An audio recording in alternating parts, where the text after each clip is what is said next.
हाय, मी आराध्या आणि आजच्या नवीन व्हिडिओमध्ये तुमचं सर्वांचं मनापासून स्वागत आहे. आणि आज सकाळीच आम्ही डीमार्टला आलेलो. म्हणजे सामान घ्यायचं होतं थोडंफार, जास्त काही घ्यायचं नव्हतं. किराणा थोडंसं संपलेलं, म्हणजे तांदूळ वगैरे संपलेले, तेल संपलेलं, त्याच्यानंतर साबण वगैरे संपलेलं, तेच घ्यायला आलेलो.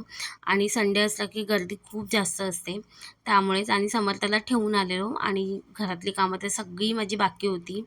पण आज काहीतरी स्पेशल बनवणार होतो, त्यामुळे म्हटलं सकाळी आधी जाऊन डीमार्टमधून सामान घेऊन येऊया. इथे मी कपडे वगैरे बघत होती, कारण आता गरमी सुरू झाली आहे, त्याच्यासाठी इथे कपडे बघत होती. समर्थासाठी खेळणी वगैरे बघत होती. पण समर्थाचं कसं आहे माहिती आहे, खेळण्याने बिलकुल खेळत नाही. म्हणजे मागच्या वेळी डीमार्टमधून तिला बॉल नेलेला ना, तो तसाच पडून आहे किंवा असंच पडून राहतात तिची वस्तू, त्यामुळेच कंटाळा येतो घेऊन जायला. आणि त्याच्यानंतर मी इथे बॅग बघायला गेलेली. म्हणजे माझ्याकडे ट्रॅव्हल बॅग घ्यायची होती आम्हाला, तीच बघत होती. पण काही आवडले नाही, रेट पण जास्त होते. त्याच्यानंतर इथे मी समर्थासाठी कपडे बघत होती, पॅन्ट वगैरे, कारण खूप जास्त गरमी होते इथे. मुंबईमध्ये तर खूप जास्त गरमी आहे, त्यासाठीच इथे कॉटनचे वगैरे कपडे बघत होती. त्याच्यानंतर मग सामान घेऊन घरी आलो. घरी येऊन इथे मी आधीच कुकर लावून गेलेली. आज स्पेशली जेवणामध्ये बनवायचं होतं, जे की नाश्त्याला खातात सगळे लोक, ते जेवणामध्ये आज बनवायचं होतं. जेवण बनवलं नव्हतं. इथे वडापाव वगैरे बनवायचा होता, वडापाव, मिसळपाव, कटवडा वगैरे बनवायचं होतं. त्याचीच मी इथे तयारी सुरू केलेली. म्हणजे आली तशी डीमार्टमधून हे सगळं करायला घेतलेलं, कारण डीमार्टमध्ये काही तुम्हाला कमी घ्यायचं जरी असेल ना, तरी बराच वेळ निघून जातो. बिलिंगला तरी वेळ निघून जातो, कारण संडेची खूप जास्त गर्दी असते. आणि मागे माझी समर्था खेळत होती एकटीच, त्यामुळे तिचं आता टेन्शन नाही. म्हणजे कोणत्यातरी एका गोष्टीत बिझी केलं ना, की ती आपलं आपलं खेळते. पण कधी तिचा मूड ऑफ होईल ना, हे कळत नाही. म्हणजे ती मागणं सगळं ती काही ना काही घेऊन जाणं, त्याच्यानंतर कांदा, बटाटी याच्यासोबत खेळणं, हेच हिचं चालूच असतं. तोपर्यंत इथे मी माझी बटाटी वगैरे सोलून घेतलेली. त्याच्यानंतर चणे वगैरे उकडून घेतलेले मिसळसाठी. म्हणजे उसळ बनवायची होती चण्याची, त्याच्यासाठी. आणि खूप महिन्यापासून इच्छा होत होती वडापाव खायची. तसं तर मी बाहेरचं म्हणजे जास्त असं खात नाही, कारण मला आवडत नाही, त्यामुळेच.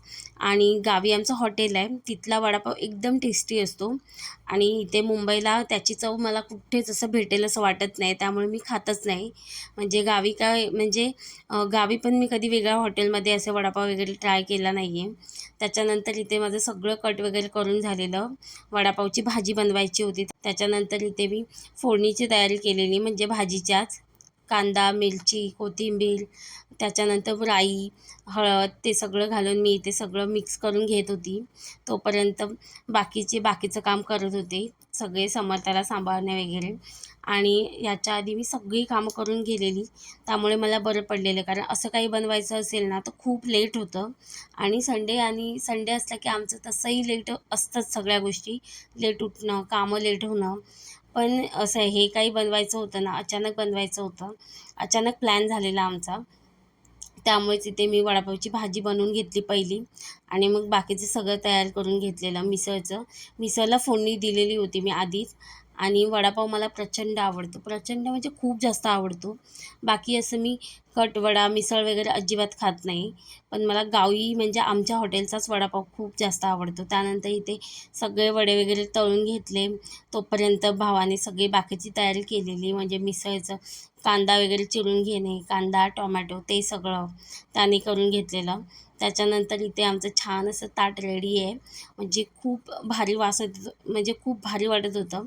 म्हणजे गावची टेस्ट तर येणार नाही आहे, तरी पण मी तसंच बनवायचा प्रयत्न केला. पण गावची टेस्ट ही गावचीच असते, म्हणजे आमच्या हॉटेलची. त्याच्यानंतर इथे भावाने मिसळचं ताट रेडी केलेलं, आणि एकदम सुंदर दिसत होतं, आणि एक नंबर झालेलं सगळं. आणि समर्थाने पण माझ्या आवडीने खाल्ला.